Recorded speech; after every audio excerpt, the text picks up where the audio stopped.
അടഞ്ഞുപോയ കൺപോളകൾ വലിഞ്ഞു തുറന്നു അവൾ ജനാലയുടെ പുറത്തേക്ക് നോക്കി. ജനാലയുടെ മുന്നിൽ ഏതോ പേരറിയാത്ത ചെടിയുടെ കൊമ്പിലേക്ക് പടർന്നു കയറിയ ഒരു പൂവിൻ്റെ കൊമ്പിൽ തൂങ്ങി കിടക്കുന്നു. നേരം വെളുത്തിട്ടില്ല. അല്ലെങ്കിൽ തന്നെ എപ്പോഴാണ് താൻ നേരം വെളുത്തതിനു ശേഷം എഴുന്നേറ്റിട്ടുള്ളത്? ആത്മനിശ്വാസത്തോടെ അവൾ ഒരു പുഞ്ചിരിയോടെ സ്വയം മനസ്സിനെ പറഞ്ഞ് ഉറപ്പുവരുത്തി. ഡി അഹങ്കാരി, ഇന്ന് നിന്റെ കല്യാണമാണെന്ന് കരുതി നീ ഇവിടെ ചെയ്യേണ്ട ജോലികൾക്കൊന്നും ഒരു കുറവും വരാൻ പാടില്ല. പതിവ് പോലെ അടുക്കളയിൽ കയറുകയും ഞങ്ങൾക്ക് ഭക്ഷണം ഉണ്ടാക്കുകയും ചെയ്യണം.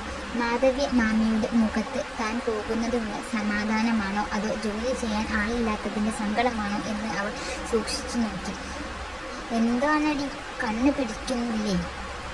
അവളോടൊരു നോട്ടം. അവൾ ദേഷ്യത്തിൽ പറഞ്ഞു.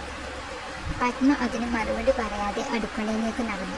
അടുക്കള തനിക്ക് ഏറ്റവും പ്രിയപ്പെട്ട ഒരു ഇടമാണ്. തറവാട്ടിലെ ആരും തന്നെ അവിടേക്ക് വരാറില്ല.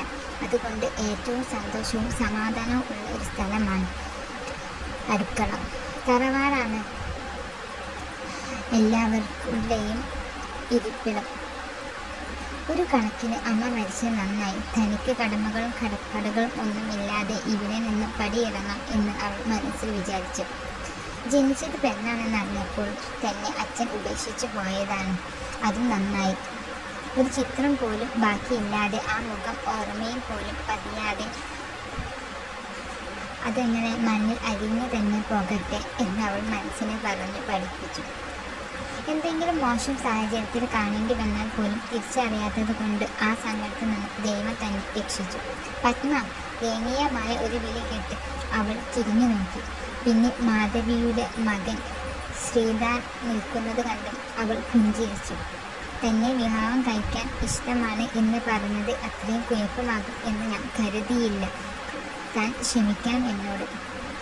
ഞാൻ കാരണമാണ് തനിക്ക് ഇവിടെ നിന്ന് പോകേണ്ടി വരുന്നത്.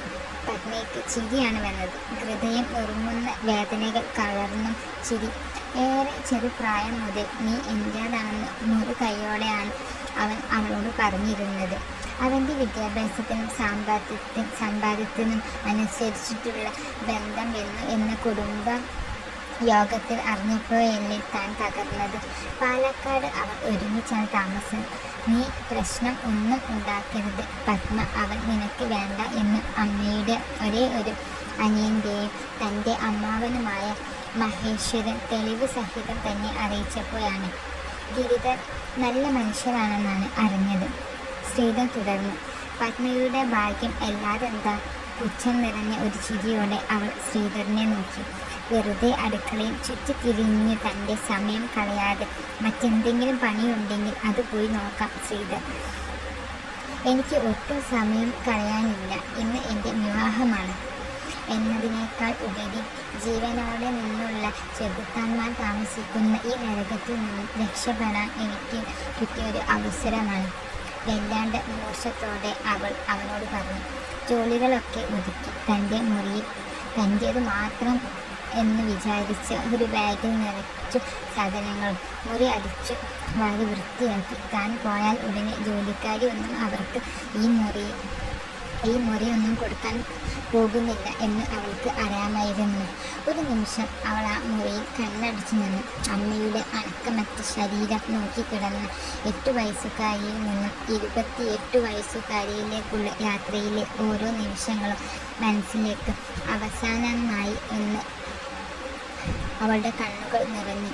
ചുണ്ടു വിതുമ്പി. നെഞ്ചിൽ വല്ലാത്ത ഭാരം തോന്നി. എണ്ണേക്കാട്ട് തറവാട്ടിൽ 7 അമ്മാവന്മാരും ഒരേ ഒരു അനന്തവളും ആയിരുന്നു.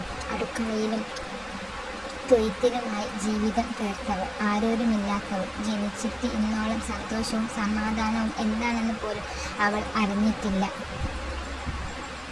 അവസാനമായി ഒരു മുഴം പൂ വെച്ചു ഒരുക്കം പൂർത്തിയാക്കി ഇറങ്ങിയവളെ എല്ലാവരും അസൂയ കലർന്ന കണ്ണുകളിൽ നോക്കി. കസവ് സാരിയും നൂലും പോലെ ഒരു മാലയും മുട്ടും കമ്മലും ഒരു മുഴം പൂവും കൺവശവും ചുവന്ന പൊട്ടും ചുറ്റിക്കൂടി നിന്നവളെയൊക്കെ അവളെ തന്നെ നോക്കി നിന്നു. വരൻ്റെ വീട്ടിൽ നിന്നും 2 കാറുകളായി വന്നിരുന്നു. എല്ലാവരുടെയും കണ്ണുകൾ ശ്രീധരൻ്റെ സഹോദരി മാധുരിയുടെ മുഖത്തേക്കായിരുന്നു. ഒരു നവവധുവിനെ പോലെ ആഭരണങ്ങളെല്ലാം അണിഞ്ഞൊരുങ്ങി അവൾ നിന്നിരുന്നു. ആഹാ, ഇത്രയും ആഭരണങ്ങളൊക്കെ ഉണ്ടായിരുന്നിട്ടാണോ ഒന്നുമില്ലാത്ത കൊച്ചാണെന്ന് പറഞ്ഞത്? ഇക്കാലത്ത് തറവാട്ടുകൾക്ക് എളിമയും വിനയവും വല്ലാണ്ട് കൂടുതലാണ് കേട്ടോ. കൂട്ടത്തിൽ വന്ന ഒരു അമ്മാവൻ ഉറക്കെ പറഞ്ഞപ്പോൾ പത്മയുടെ ചുണ്ടിൽ ഒരു പുഞ്ചിരി വിടർന്നു പൊലിഞ്ഞു. അയ്യോ, ഇതല്ല, ഇതാണ് പെണ്ണ്, ഇത് എൻ്റെ മകളാണ്. ആ നിമിഷം പത്മ വന്ന എല്ലാവരുടെയും മുഖത്തേക്ക് നോക്കി. എല്ലാ മുഖങ്ങളിലും ഇരുട്ട് പടർന്നിരുന്നു. എന്നാൽ ഒരാൾ മാത്രം പുഞ്ചിരിയോടെ അവളെ നോക്കുന്നുണ്ടായിരുന്നു.